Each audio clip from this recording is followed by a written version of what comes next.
O meu temor, porque o mundo está realmente fora da curva por conta, né, do pós-2008, né, quando você ameaçava, né, uma recuperação global, e vem a pandemia, agora vem essa sucessão de choques pós-guerra da Ucrânia, etc. Mas, em algum momento, o mundo vai voltar à normalidade. E a minha grande incógnita é essa: voltando o mundo à normalidade, o Brasil, com a ampla abertura ao movimento de capitais, tendo uma moeda periférica, para usar, né, o termo, né, da Daniela Prates e outros, né? Será que essa tendência, já que a gente sabe que na prática a autonomia, né, do Banco Central, mesmo independente, entre aspas, ou autônomo, para realmente definir e fixar a taxa de juros que seja compatível com a taxa real para o aumento, ele realmente vai conseguir?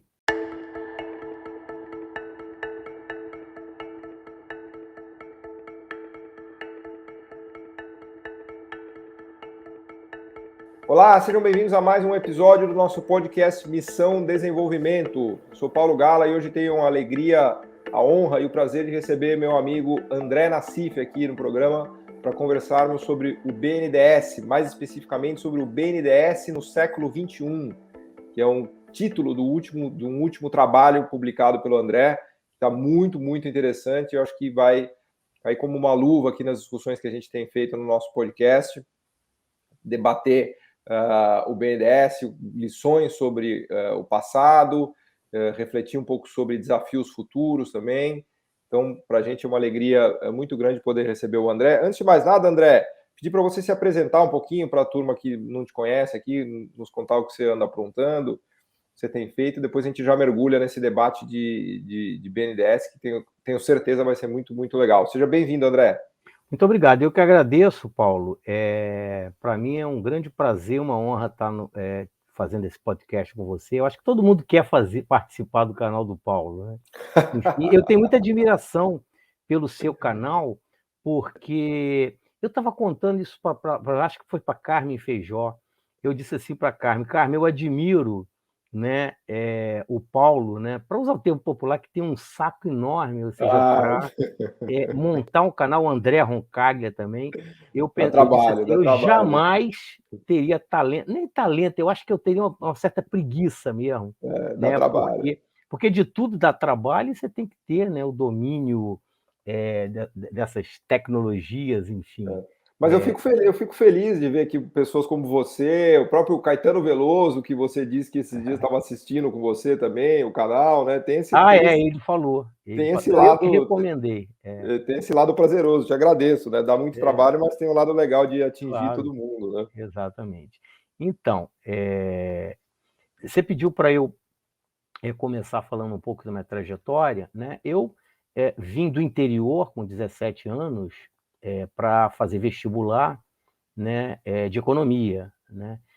Na época, né, curiosamente eu estou ministrando, né, macroeconomia 1 para o primeiro período. Eu gosto muito de ministrar para o pessoal que está Tá entrando, porque na Federal na Fluminense, UF, Federal Fluminense, Universidade que é Federal Fluminense. exatamente o momento que você vai ganhar, né, os alunos para turma, né? E aí eu já começo logo dizendo a eles: olha, eu tenho quase certeza que a maioria de vocês, né, não sabe exatamente do que se trata a economia, porque, né, eu mesmo, quando entrei, eu não tinha precisamente, né, eu não tinha uma precisão, né, do objeto principal da economia. Mas como é que eu escolhi, né? Porque eu fui descartando, eu não gostava da área de engenharia, nem de medicina, nem de biomédica.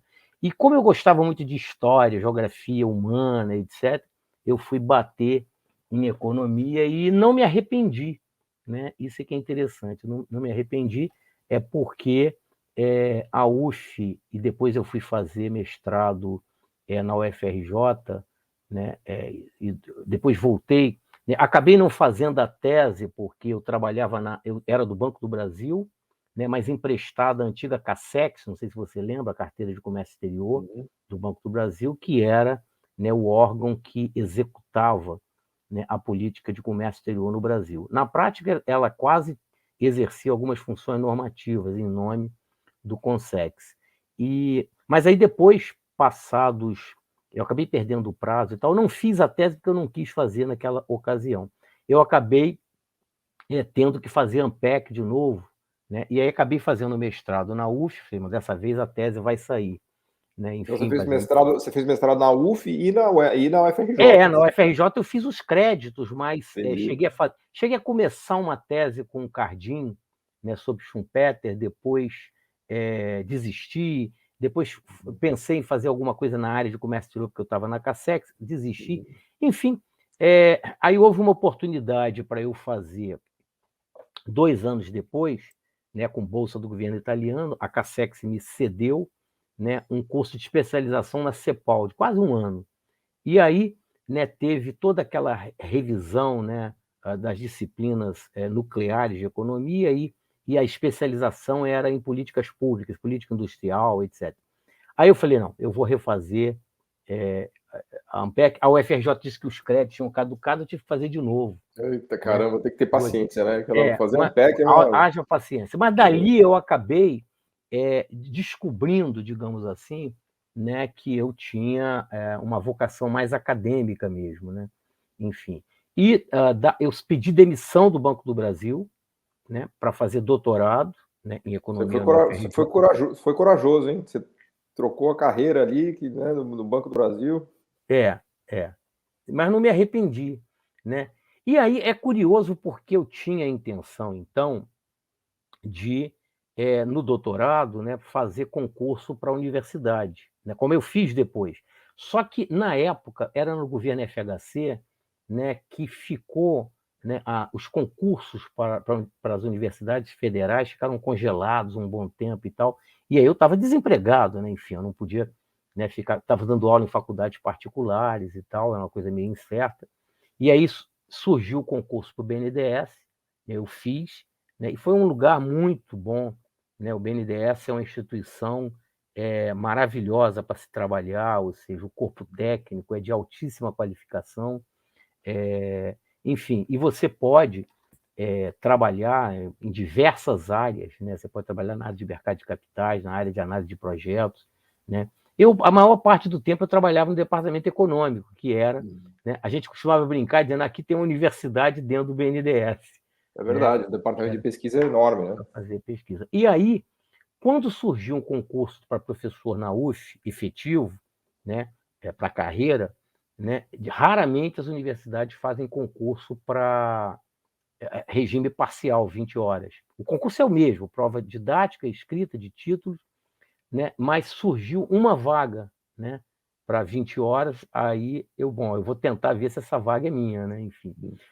Eu tive que ficar um tempo trabalhando parcial, porque eu sabia que ao me aposentar, eu poderia converter meu regime. Mas você tem um vínculo ainda com o BNDES, não? Não, eu me aposentei. Você está aposentado por lá e está agora full time na Na UF. UF, exatamente. Entendi. Né? E o doutorado, foi na UF que você fez o doutorado, que eu te interrompi? Não, FRJ. Ah, e você fez na FRJ, tá. Eu fiz tese de doutorado com Mário Poças. Né? Ah, que legal. É interessante porque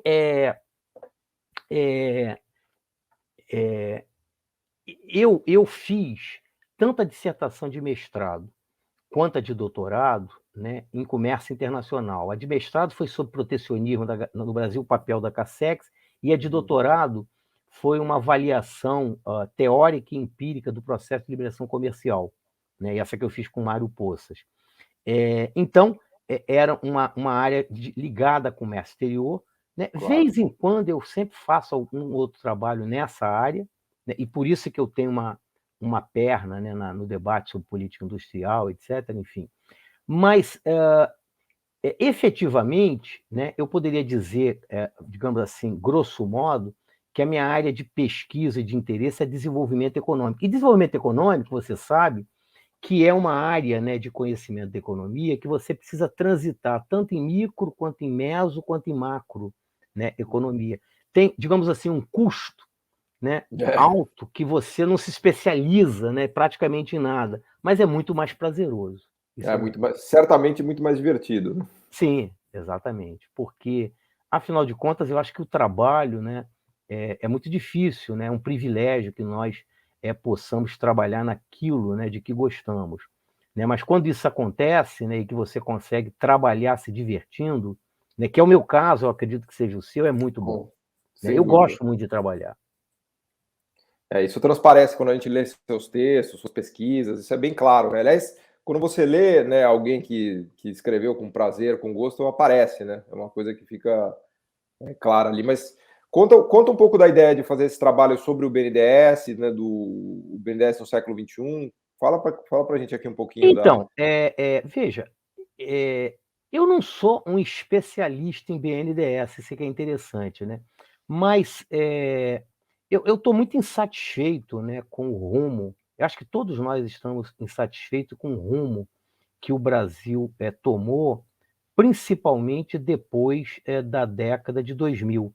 Né? Veja, o processo de estagnação da economia brasileira remonta ao início da década de 80, mas entre 80 e 94, né, os problemas são mais ou menos bem explicados, porque você teve o problema da crise da dívida externa, que reverberou, né, no processo de inflação crônica, quer dizer, toda a imbricação entre problema da dívida externa com dívida interna, que levou, né, a inércia inflacionária, né, são questões que estavam ali ligadas. Então, essa questão a gente sabe, né, que entre 80 e o Plano Real, né, você tinha esse problema, né, que estaria para ser resolvido. Uma vez que o foi, né, bom, seria a hora de você repensar o longo prazo, ou seja, deixar de ter uma visão curto-prazista, ou seja, uma obsessão de que é preciso permanentemente, né, você criar um ambiente de estabilidade, estabilidade, estabilidade, algo totalmente refratário, né, a desenvolvimento econômico, ou aos economistas, né, cujas raízes vão a Smith, mas que perpassam por Marx e Schumpeter, né, o que não quer dizer que a estabilidade não seja importante, mas ela não é uma condição suficiente. Então, eu tenho uma certa insatisfação com isso, né, e eu tenho feito, eu tomei, digamos assim, quase a incumbência de fazer um artigo por mês e submeter ao editor do Valor, no Caderno de Opinião. Em janeiro eu fiz um sobre em defesa da política industrial. Logo na sequência eu fiz do BNDES. O BNDES ficou um texto muito grande, né? Bom, onde eu vou publicar isso? Eu pensei na Ilustríssima, mas aí depois eu desisti, aí eu mandei o texto para o André Lara Rezende, que me convidou, já tinha me convidado para participar do Núcleo de Economia Política do SEBRE, e ele gostou muito do texto e pediu que eu apresentasse, né, no SEBRE, né, no núcleo do qual faz parte o André, o Leonardo Burlamac, Zé Roberto Afonso, Pio Borges, outros, né? Enfim. E aí saiu essa versão maior no SEBRE e eu fiz uma versão menor para o Valor. Veja, o BNDES, né, eu acho que no texto, né, tem um pouquinho de cada coisa, né, mas ele tem aí, eu poderia, grosso modo, separar, né, a atuação do BNDES em 4 fases.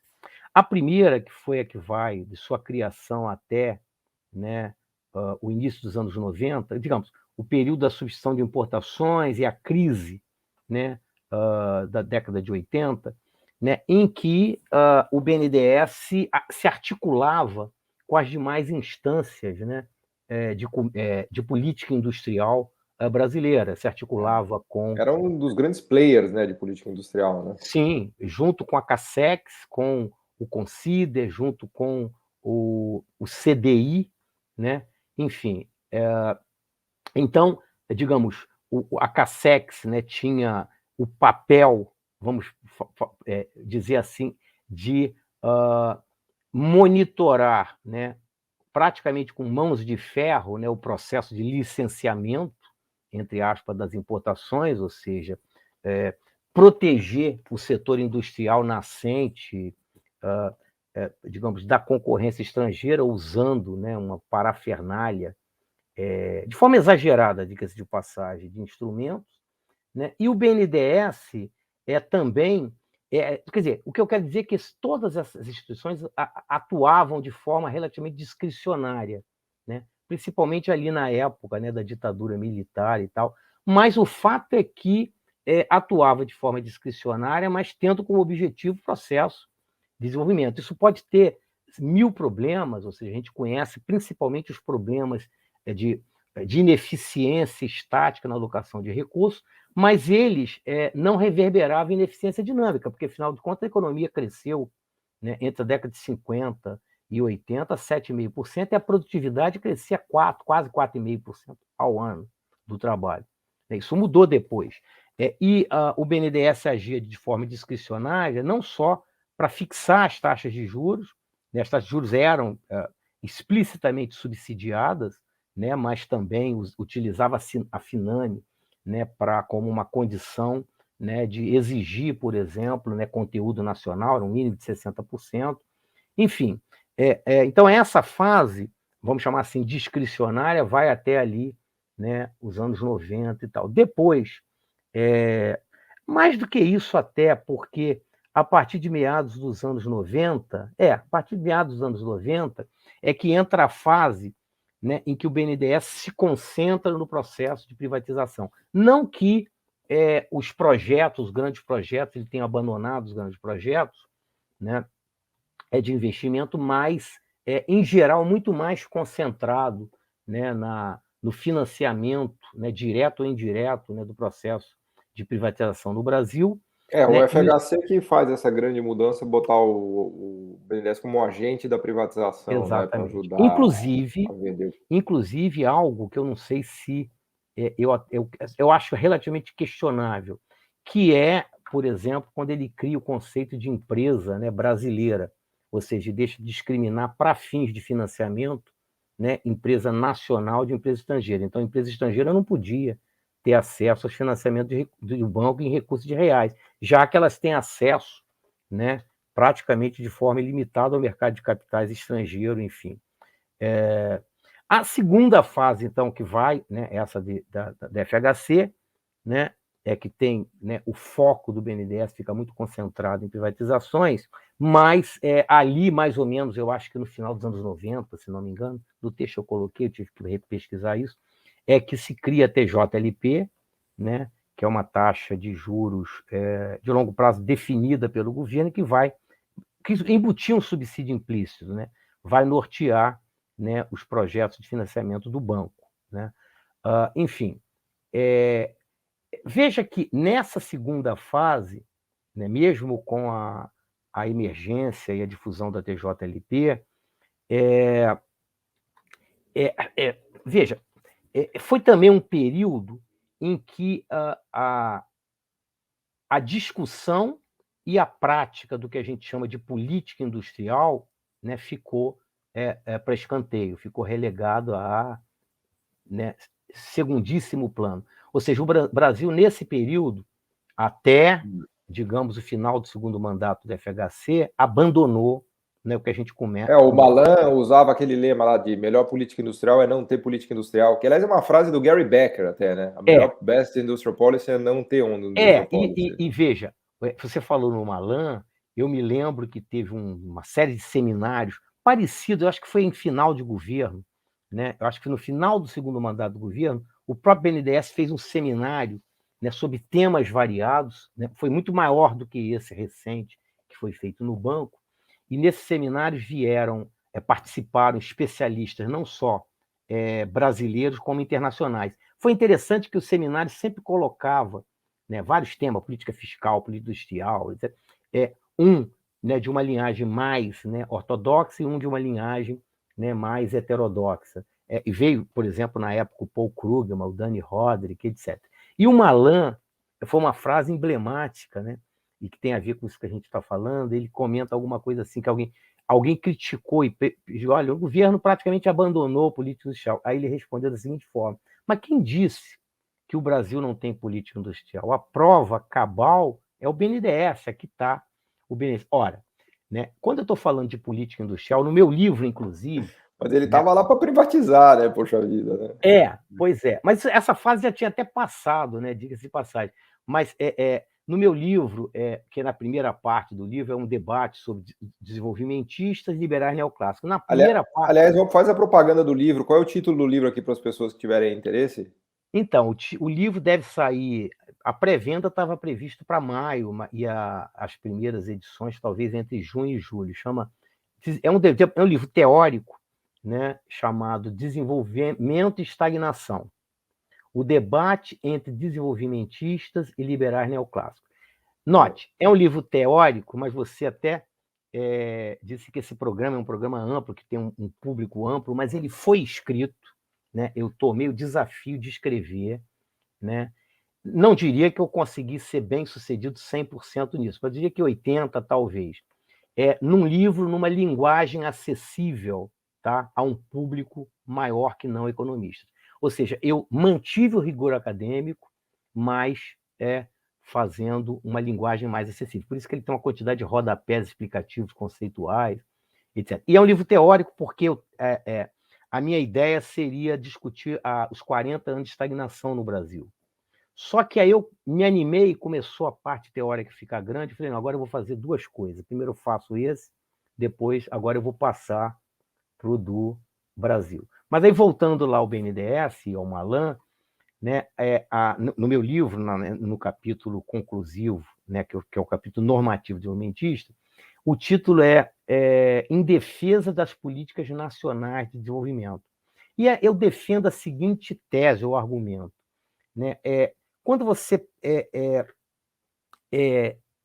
captura o conceito de política industrial pelos neo-schumpeterianos, eles trabalham com um approach, né, de Sistema Nacional de Inovação, que é entender a política industrial, né, de forma sistêmica, em que não só os instrumentos estricto sensu de política industrial e de política comercial, mas também toda a base de ciência e tecnologia, educação, regulação, infraestrutura e a política macro estão articulados. Ora, então, nesse caso, eu posso conceituar e fazer uma equivalência entre políticas industriais nessa perspectiva integrada com os planos nacionais de desenvolvimento, que tem toda essa coordenação, né? Então, eu acho que esse é o melhor argumento para rebater, né, a ideia do Balan. E aí, para tentar voltar lá, né, nessa fase, então, né, que foi a segunda fase, a política industrial ficou relegada a segundo plano, né? E quando o Lula entra em 2003, é que vem, né, o revigoramento das políticas industriais. Ou seja, é interessante que chegou a ser aceito, né?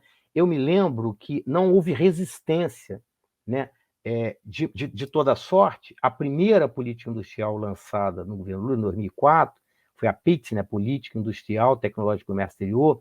Ela foi bastante tímida, porque eu me lembro que no ano anterior eu tinha feito um TD no BNDES, cujo título era uma proposta de política industrial para o Brasil, uma coisa assim. TD, texto para discussão.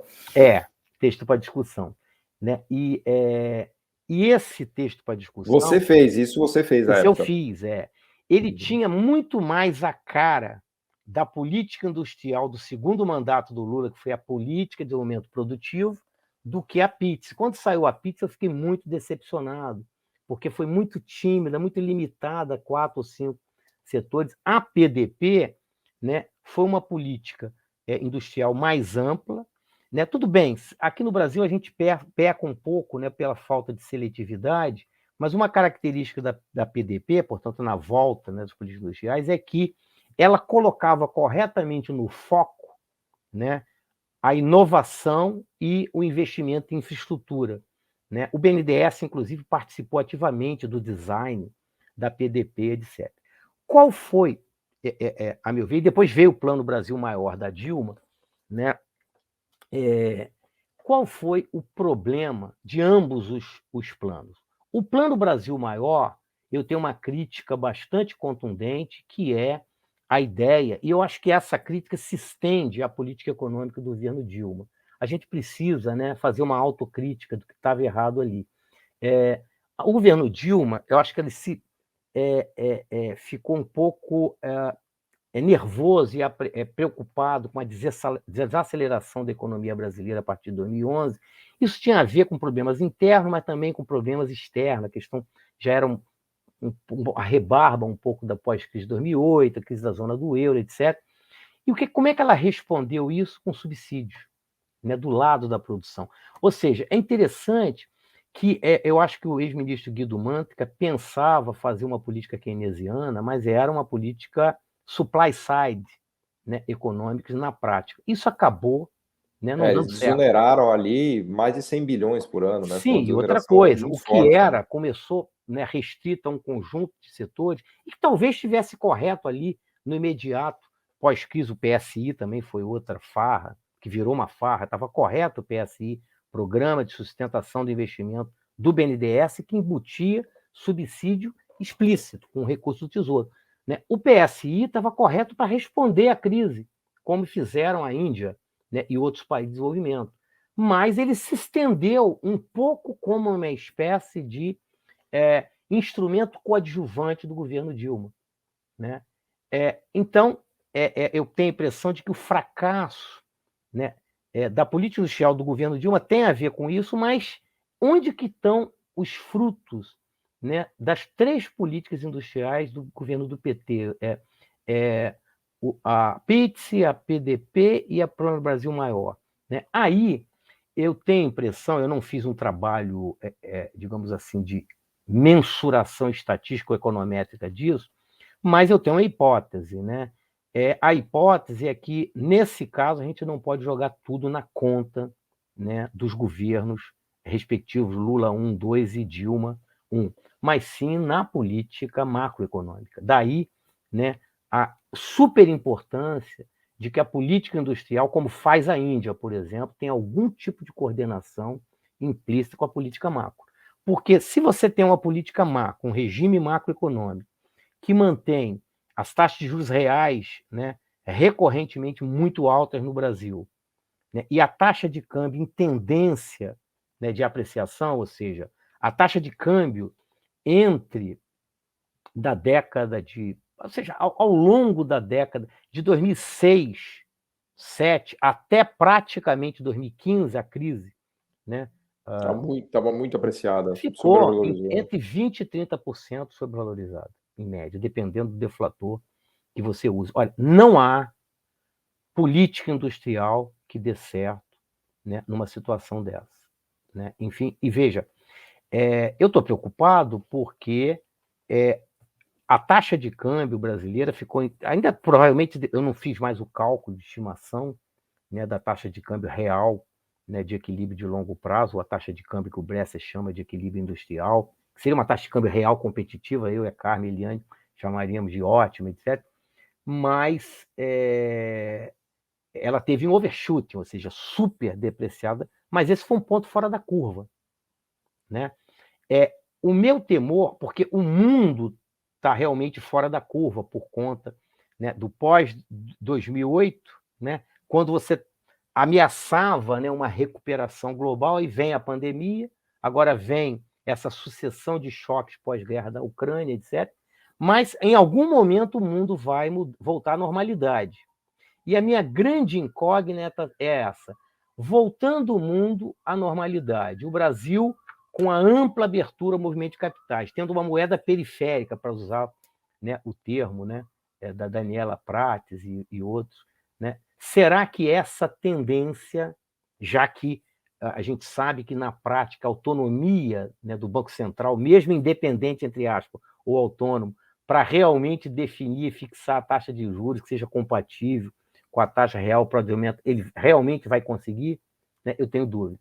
Quer dizer, em suma, eu tenho dúvida se essa Se o câmbio tendência... pode se voltar a se apreciar com força de novo, a taxa de câmbio, né? Eu espero que... Veja, e nesse caso, eu acho que tem que ter algum antídoto do lado da política econômica.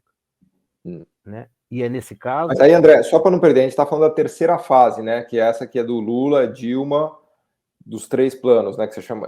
Isso seria a terceira fase do E tem a BNDES, quarta, né? que é uma mas só para antes da Não, gente entrar na quarta. Então, a quarta eu chamaria de tentativa de desmonte. destruição, né, de tudo que foi o BNDES no passado. E aí, quando eu estou falando de destruição, nós estamos falando juntando o BNDES da primeira fase, juntando o BNDES da segunda e da terceira. Né? Porque, bem ou mal, na terceira você tinha uma taxa de juros de longo prazo, e aí entra, né, o argumento do artigo, né, é que países em desenvolvimento, né? O Brasil até tem um mercado de capitais, você entende desse assunto muito mais do que eu, é relativamente robusto, muito mais diversificado, etc., mas a grande dúvida é se o mercado de capitais privado tem apetite ao risco para financiar, de fato, para valer, os grandes projetos de investimento que o mundo, né, e as transformações, né, que estão em curso na economia mundial vão demandar, né, dos países, não só desenvolvidos, mas também dos países de desenvolvimento. Né? Esse é um ponto. Né? Então, essa quarta fase, que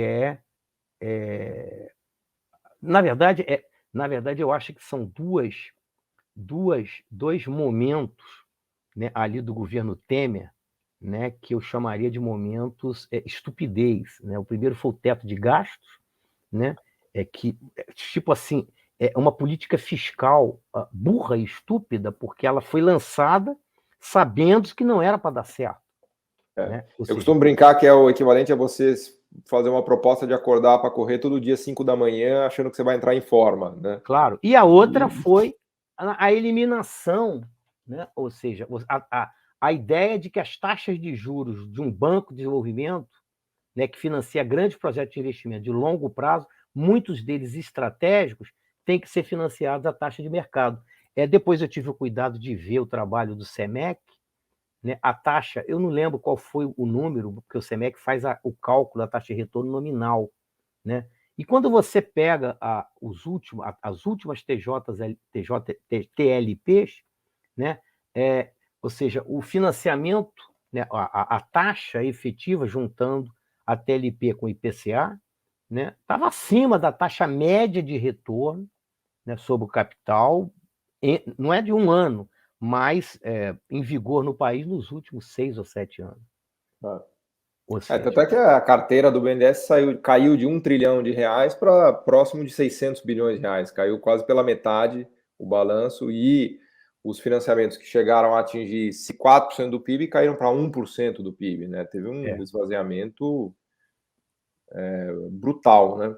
Mas se a gente fosse falar de uma quinta fase, então, André, fazendo uma provocação às fases do BNDES que você desenhou, como será a quinta fase e o que a gente precisa fazer para tentar resgatar uma quinta fase mais gloriosa, por assim dizer? Né? Então, a quinta fase deveria ser um pouco parecida com o que eu proponho no artigo, né? Ou seja, é você reconhecer, né, que, ou seja, exceto empresas realmente que têm facilidade de recorrer ao mercado de capitais, elas poderiam ter taxas de juros mais próximas às taxas de mercado, mas ainda assim abaixo da TLP, ou seja, e no caso, por exemplo, de empresas que, ou seja, grandes projetos... Desculpa te interromper, só porque assim, tem muita gente que está assistindo a gente que não sabe o que é TLP, né? Então, só para as pessoas entenderem que a TLP é uma taxa de juros de mercado baseada nos juros que o governo paga nos títulos públicos. Então, na verdade, a gente pega uma média de taxas de títulos públicos e aplica isso para o BNDES. Mas ela é o equivalente a uma taxa de mercado que uma empresa privada qualquer vai tomar num banco privado, que é completamente diferente da ideia de uma taxa subsidiada de um banco público. Né? Embora seja uma taxa de longo prazo, a gente sabe que os títulos de tesouro, mesmo de longo prazo, eles seguem um pouco, né, tudo mais constante, né, a Selic. Né? Ou seja, se o Banco Central aumenta a Selic, a não ser em fase, ou seja, em que, de incerteza generada que o Banco Central eventualmente estivesse caindo a Selic, né, o mercado, né, estaria apostando, né, numa taxa de um aumento, até ele vai no sentido contrário. Mas, em geral, em condições normais, o Banco Central aumenta a Selic, né, o mercado, a curva de juros vai junto. Né? Enfim, e exatamente isso, né? O Paulo Rabelo de Castro, inclusive, que era presidente do banco, nomeado pelo Temer, na época, né, ele comentou, olha, acho que foi pelo Temer, né?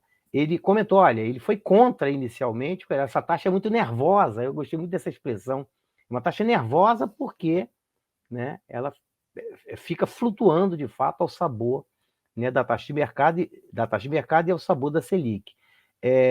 Enfim, então, em projetos estratégicos, né, até levando-se em conta que também, politicamente, né, é difícil você defender, né, uma taxa de juros com subsídio, né, digamos assim, explícito, principalmente no momento em que o governo de uma outra contraparte, né, propõe, né, uma política de compromisso com a responsabilidade fiscal.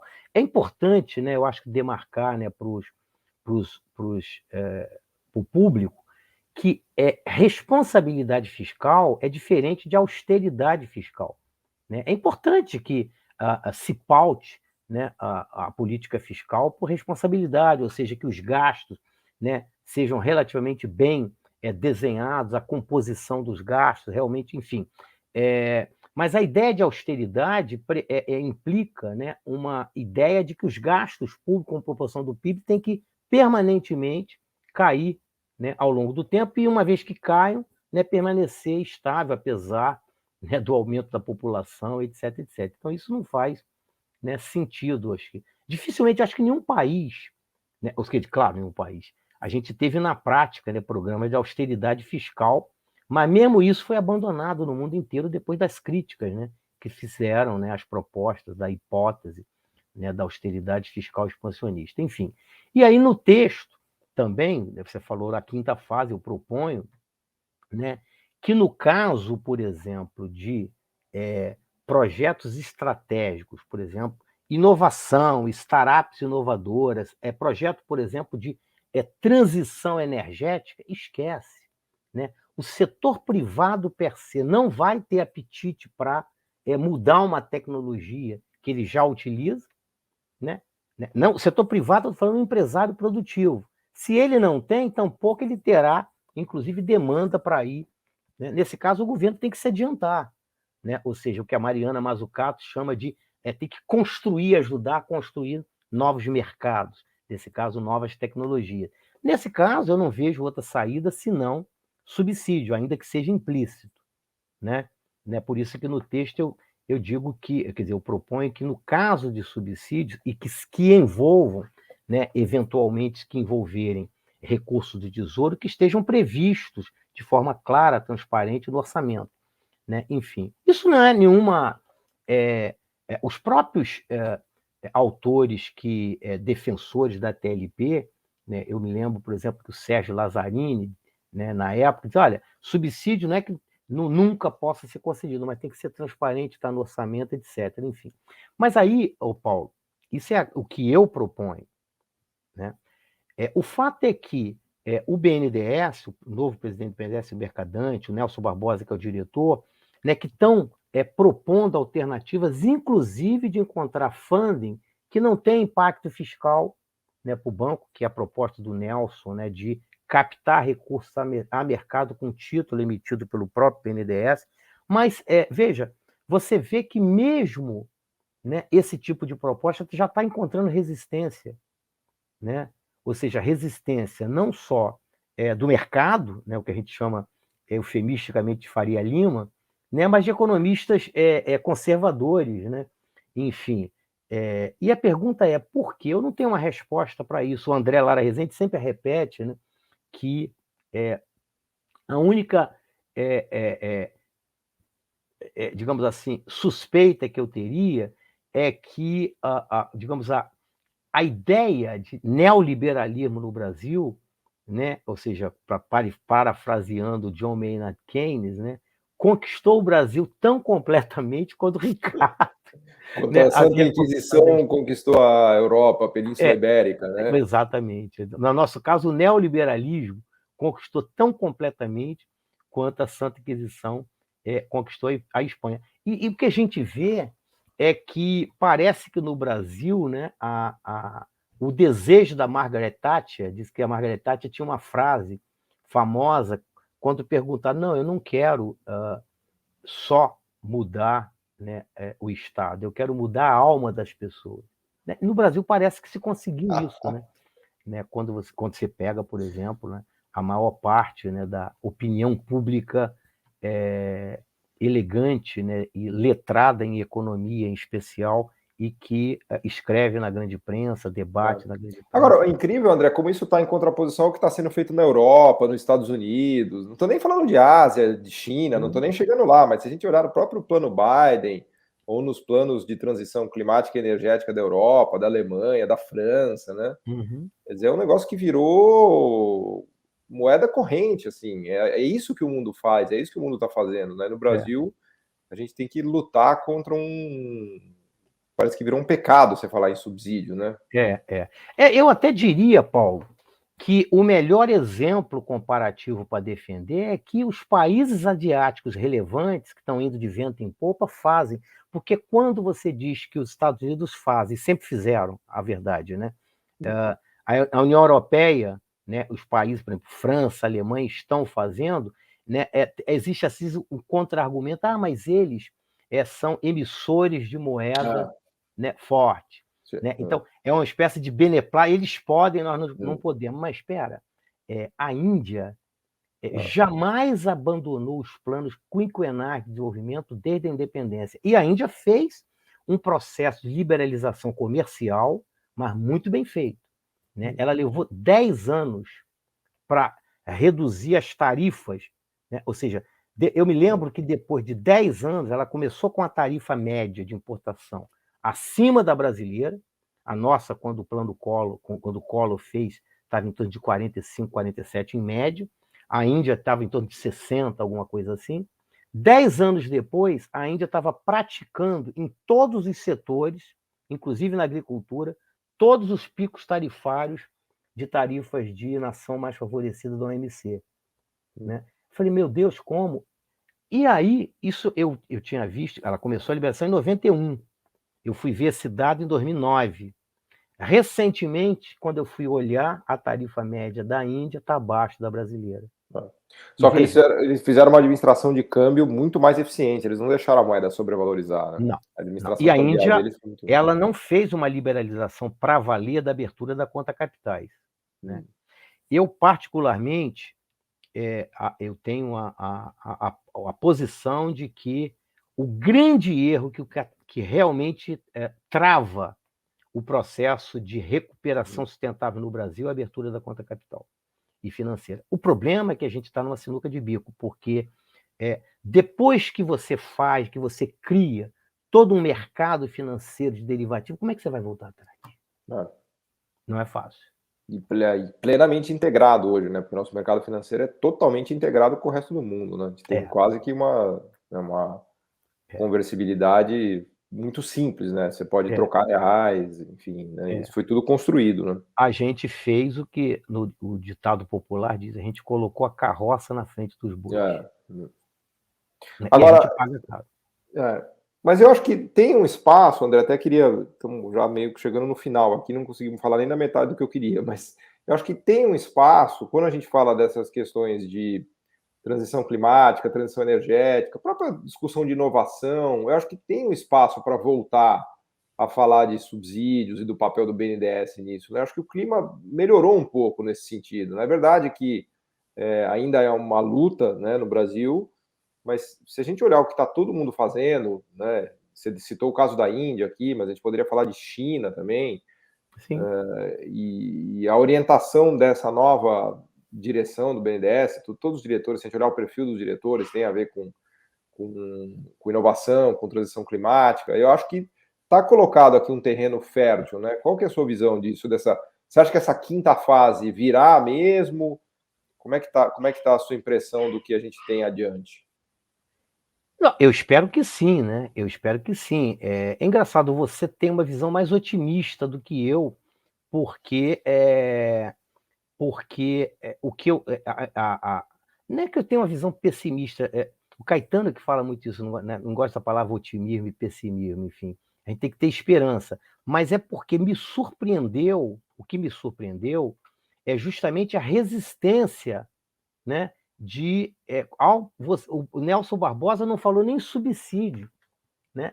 Ele falou em você criar, né, um mecanismo de captação e já ter havido uma resistência de que o banco, que o BNDES vai acabar fazendo crowding out do setor privado, ou seja, deslocando aonde o setor privado... Ele foi bem light, né? Ele foi bem light nas ponderações. Agora, por outro lado, Paulo, eu acho que você não deixa de ter razão, porque o governo vai acabar, digamos assim, fazendo um trabalho paulatino de convencimento, né? Porque, veja, o Brasil precisa voltar a crescer, né? O presidente Lula, né, recorrentemente diz, olha, a gente precisa crescer para voltar, para gerar emprego. Mas não é só isso.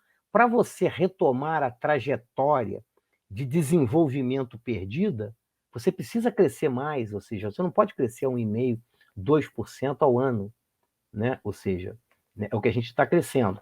E aí tem uma questão interessante que o que o momento atual do meu modo de ver, né, é um pouco similar, mas paradoxalmente diferente ali de 2003, quando o Lula tomou posse do segundo mandato. Você tinha uma política monetária muito dura que naquela época, né, era plenamente justificada, que a gente tinha saído de um mega ataque especulativo que, digamos, ele se estendeu por causa daquela transição, né, de incerteza durante a passagem do FHC para o Lula, que o mercado, né, digamos, desconfiava ou suspeitava que o Lula fosse romper contrato, nada disso ele fez.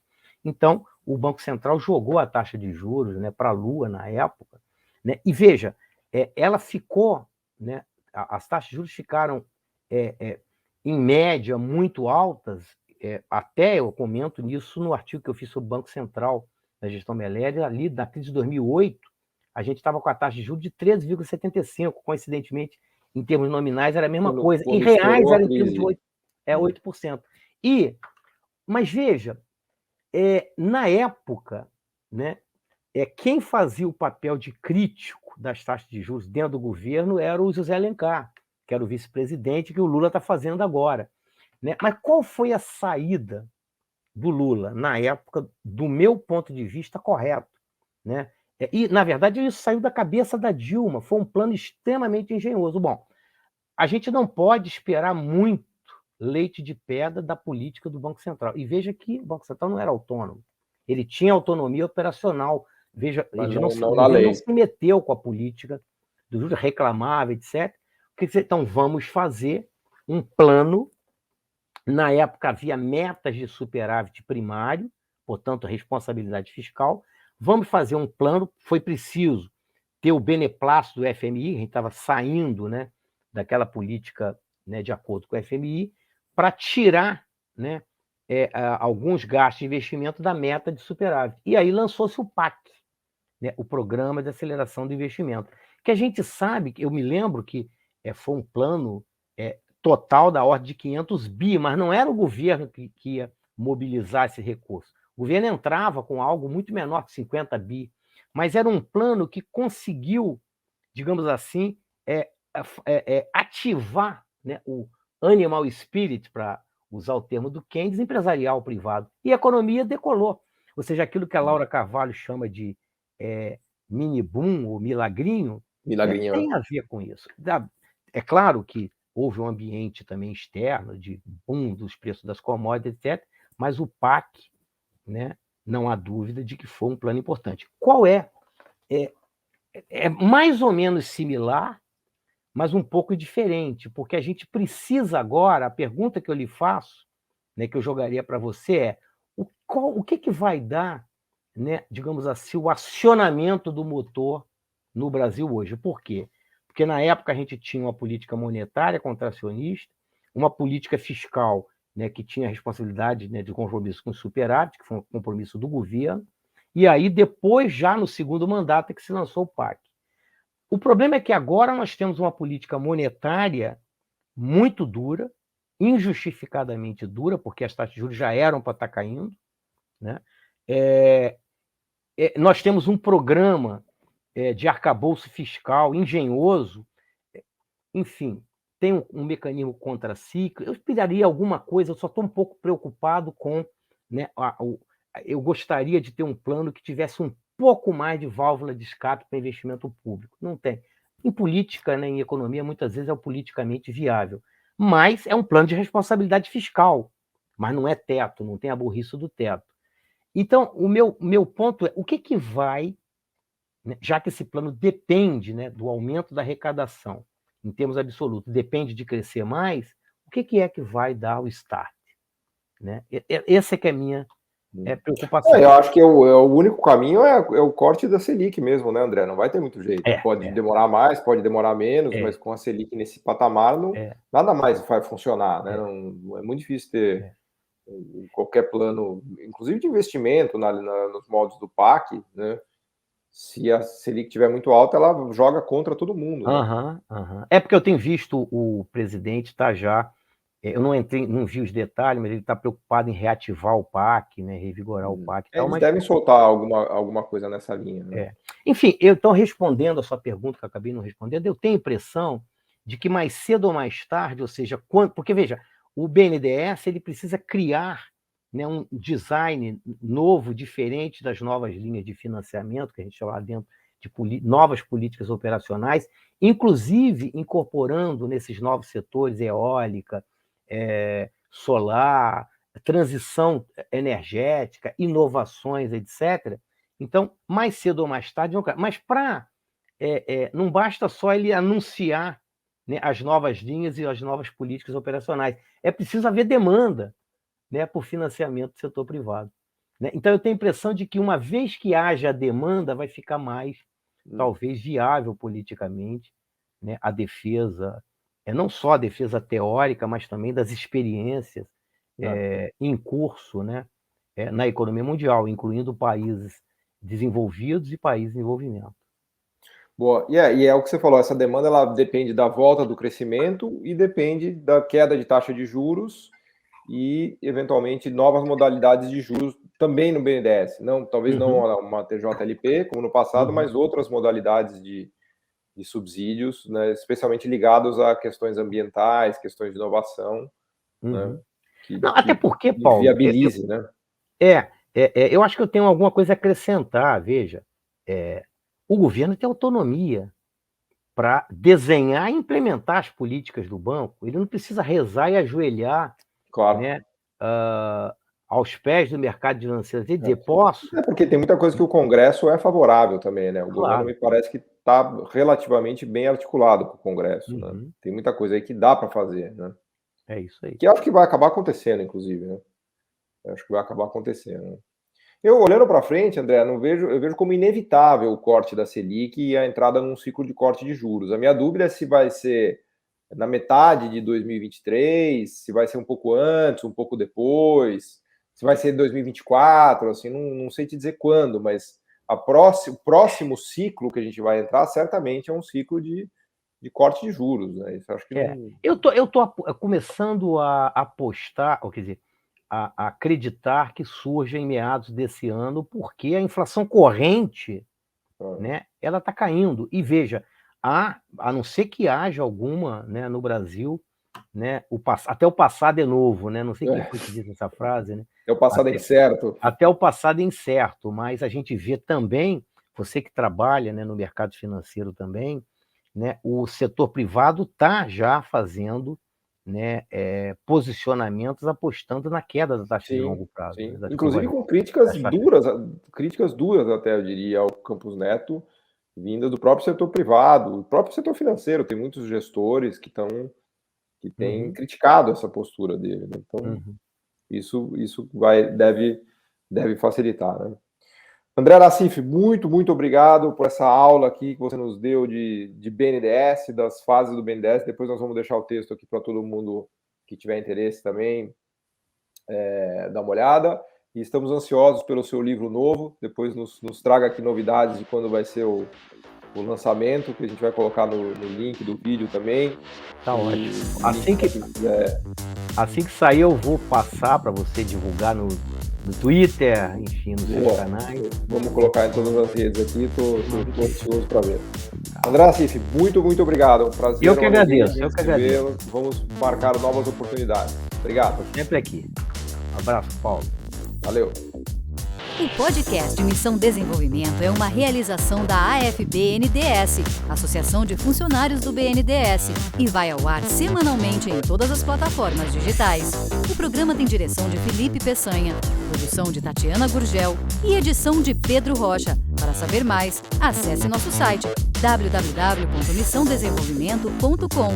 Você também pode assistir a outros episódios já gravados nos canais do Missão Desenvolvimento e da AFB NDS nas redes sociais. Até a próxima!